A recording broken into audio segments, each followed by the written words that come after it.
Claire is my name. I am 36 years old, have 2 children, and have been married to Mike for more than 10 years. As far as the outside world was concerned, our marriage is stable, our lives are comfortable, if not predictable, and we have a daily routine with our children. We reside in a suburban home. Mike and I no longer share the same level of enthusiasm that we did when we first met. At times, it seems more like we are co-managers of life than lovers. I couldn't help but miss the spark we had together, even though I knew this wasn't uncommon in committed partnerships. Then, there's my best friend Emma. We've been friends for as long as I can remember. She married Greg, a man who seemed like the perfect fit for her. Successful, charming, and a devoted father. Emma and Greg were the couple that everyone admired, always put together and smiling at social events. But behind closed doors, things weren't as perfect as they seemed. The story started innocently enough, as these things often do. Greg had always been friendly, easygoing, and pleasant company. Emma would often joke that if I ever wanted to get rid of Mike, Greg had a best friend who would be perfect for me. It was always said in jest, but as time went on, the light-hearted banter took on a different tone. It was a Friday evening when it all began. Emma invited Mike and me over for dinner at their place. Our kids played upstairs while the 4 of us chatted and shared a bottle of wine. The evening flowed as usual, filled with laughter, old stories, and catching up on life. At one point, Mike and Emma went into the kitchen to grab more drinks, leaving Greg and me alone on the patio. We were sitting in comfortable silence, but I could feel Greg's eyes on me. "You and Mike still going strong?" he asked, his voice quiet. Yet there was a hint of curiosity in his tone. I shrugged, trying to sound nonchalant. "We're fine. You know how it is after years of marriage. Things settle down." Greg nodded, his eyes locking with mine. "Yeah, Emma and I are the same. It's comfortable. Sometimes too comfortable." That was the first time Greg had ever hinted that his marriage wasn't as perfect as it seemed. I didn't know how to respond, so I offered a half-hearted smile. "I guess that's just how it goes." Greg leaned in slightly, lowering his voice. "Do you ever miss it? The excitement?" I blinked, startled by his question. My heart skipped a beat. Was Greg flirting with me? I felt a sudden flush of heat creep up my neck, but I shook it off. "Sometimes," I admitted, surprising myself with the honesty in my words. "But life is busy. Kids, work, keeping the house running. It doesn't leave much room for excitement." Greg's gaze softened as he looked at me, and for a moment, I could feel a connection forming between us, something I hadn't anticipated. The tension in the air was palpable. Before either of us could say anything more, Mike and Emma returned with drinks, and the moment passed. But I couldn't shake the feeling that something had shifted between Greg and me. Over the next few weeks, I tried to brush off the encounter as nothing more than a passing moment. But Greg and I began to see each other more often, at playdates, dinners, and family events. Each time we were around one another, I could feel the tension building. Our conversations grew longer, the eye contact lingered, and the way he looked at me made me question everything. One afternoon, Emma called, asking if I could pick up her kids from school. She was swamped with work, and Greg was stuck in a meeting. I agreed, as I had done many times before, and brought their kids back to my place to play with mine. By the time Greg arrived to pick them up, the kids were playing in the living room, and I was finishing up some work in the kitchen. "Thanks for helping out, Claire," Greg said, leaning against the kitchen counter. "You really saved us today." I smiled, looking up from my laptop. "No problem at all. The kids love playing together." There was a moment of silence as Greg watched me, his eyes lingering on mine. "You and Emma have been friends for a long time," he said, his voice low. "She's lucky to have you." There was something in his tone, a softness that made my stomach twist. I could feel the weight of his gaze, the unspoken words hanging in the air between us. "Greg," I began, unsure of what to say next. But before I could finish, he took a step closer. "I've been thinking about you, Claire," he said quietly, his eyes locked on mine. "I know it's wrong, but I can't stop. I haven't felt this way in a long time." My heart pounded in my chest as his words sank in. I opened my mouth to speak, to tell him we couldn't go down this path, but the words wouldn't come. Instead, I stood there, frozen, as he reached out and gently touched my hand. "Claire, Greg's voice was barely above a whisper as he took another step forward, closing the gap between us. I should have pulled away. I should have told him to stop. But I didn't. Instead, I let him kiss me. That kiss changed everything. In that moment, I knew we had crossed a line that we couldn't uncross. It was a line that would have consequences for everyone involved, for Mike, for Emma, for our families. And yet, standing there in Greg's arms, I didn't care. I wanted him, and he wanted me. And in that moment, that was all that mattered. When we finally pulled apart, the reality of what we had done came crashing down around us. I could see the guilt in Greg's eyes, the same guilt I felt twisting in my gut. "We shouldn't have done that," I whispered, my voice trembling. "This isn't right." Greg nodded, his expression pained. "I know, but I can't help how I feel, Claire. I've been drawn to you for a long time." I stepped back, putting some distance between us. "We can't do this, Greg. We can't." But even as I said the words, I knew it wasn't over. The pull between us was too strong, too undeniable, and over the next few weeks, it only grew stronger.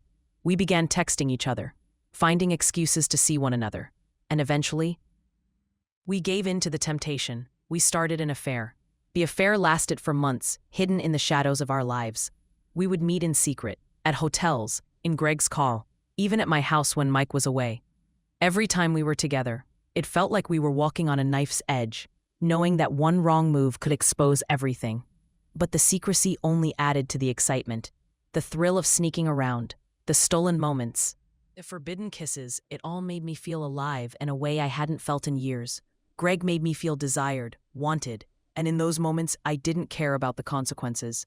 I didn't care about the risk. I was addicted to the rush of being with him. But eventually, the weight of our lies began to catch up with us. The guilt became harder to ignore, and the strain of keeping the affair a secret started to take its toll. I could feel the distance growing between Mike and me, and I knew he suspected something was wrong. But he never asked, and I never told. One evening, after yet another secret rendezvous with Greg, I came home to find Mike sitting at the kitchen table, his expression grim. I knew, in that moment, that he had figured it out. "Claire, we need to talk," he said, his voice tight with emotion. My heart raced as I sat down across from him. "What's going on?" I asked, trying to keep my voice steady. Mike looked at me, his eyes filled with hurt and betrayal. "I know about you and Greg." The words hit me like a punch to the gut, and I felt the blood drain from my face. "Mike, I don't want to hear excuses," he interrupted, his voice shaking with anger. "I just want to know why. Why did you do this?" Tears welled up in my eyes as I struggled to find the right words. "I don't know," I whispered. "I didn't mean for it to happen, Mike. I never wanted to hurt you."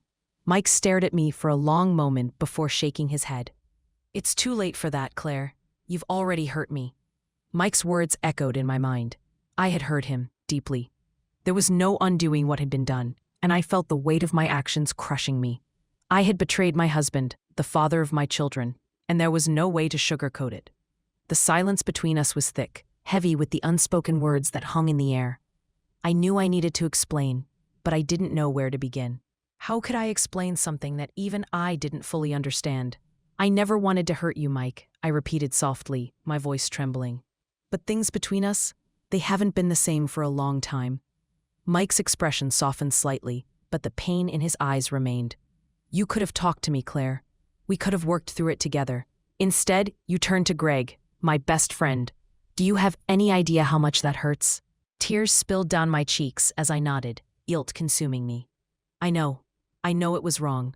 I don't even know why it happened, Mike. It just did." Mike shook his head, standing up from the table and pacing the kitchen. "That's not good enough, Claire. It just happened? That's not an excuse. You made a choice to betray me, to betray our marriage." "I know," I whispered, my voice barely audible. "I made a mistake, a huge mistake." For a moment, Mike didn't say anything. He just stood there, his back turned to me, his shoulders tense. I wanted to reach out to him, to comfort him, but I knew that nothing I did could make this better. "What do we do now?" I finally asked, my voice shaky. Mike turned to face me, his expression unreadable. "I don't know," he said quietly. "I need time to think." And with that, he walked out of the kitchen, leaving me alone with my thoughts. The days that followed were some of the hardest of my life. Mike barely spoke to me, and when he did, it was only about the kids or logistical things. It was clear that he was struggling to process what had happened, and I didn't blame him. I was struggling too. I had destroyed the trust in our marriage, and I wasn't sure if we could ever rebuild it. As for Greg, we stopped communicating altogether. He had called and texted a few times, but I ignored him. I couldn't face him. The guilt was too overwhelming, and I knew that continuing the affair would only make things worse. It was over. It had to be over. But even though I had ended things with Greg, the damage had already been done. Mike knew the truth, and our marriage was hanging by a thread. I had betrayed the man I loved, and I wasn't sure if there was any way to come back from that. One evening, about a week after Mike had confronted me, we finally sat down to talk. The kids were in bed, and the house was quiet. I could feel the tension in the air as we sat across from each other, the silence stretching on for what felt like an eternity. "Claire," Mike began, his voice low, "I've been thinking a lot about what happened, about us. And I need to know, do you still want to be with me? Do you still love me?" His question hit me like a ton of bricks. Of course, I still loved him, but love alone wasn't enough to undo the damage that had been done. I hesitated for a moment, my heart pounding in my chest. "Yes, Mike," I said, my voice shaking. "I love you. I never stopped loving you." Mike sighed, running a hand through his hair. "I just don't understand how we got here, Claire. We were supposed to be a team. We were supposed to face everything together. And now, I don't know if we can come back from this." Tears filled my eyes as I looked at him. "I don't know either," I admitted, my voice barely above a whisper. "But I want to try.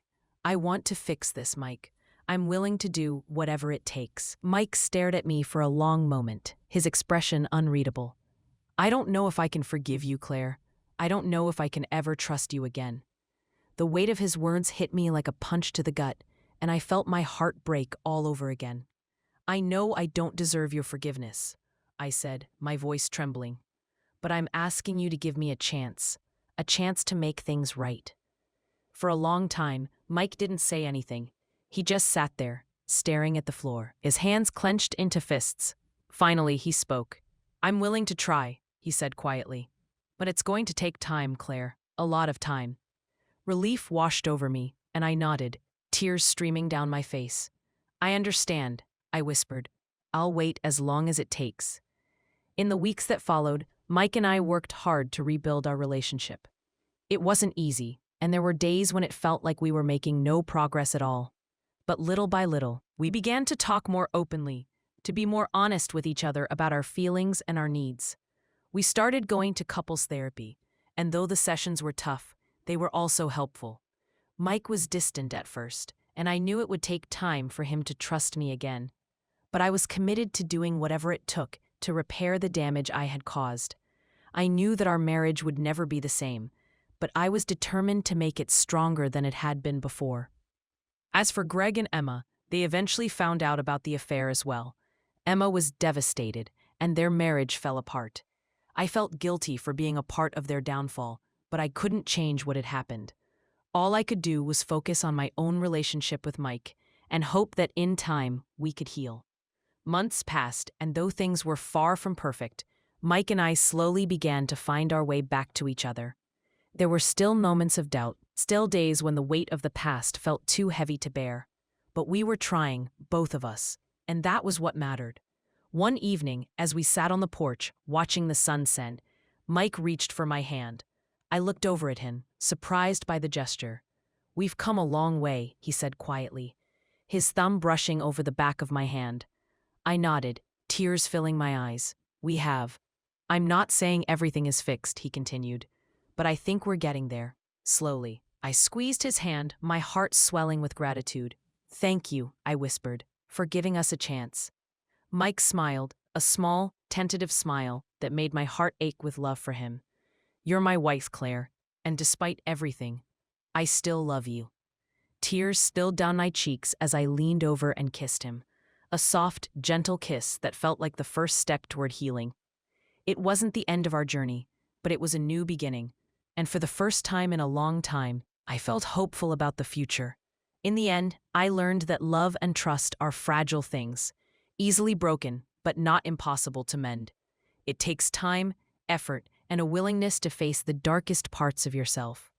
But if you're willing to put in the work, sometimes, just sometimes, you can find your way back to the people you love. And that's what Mike and I were doing, finding our way back, one step at a time.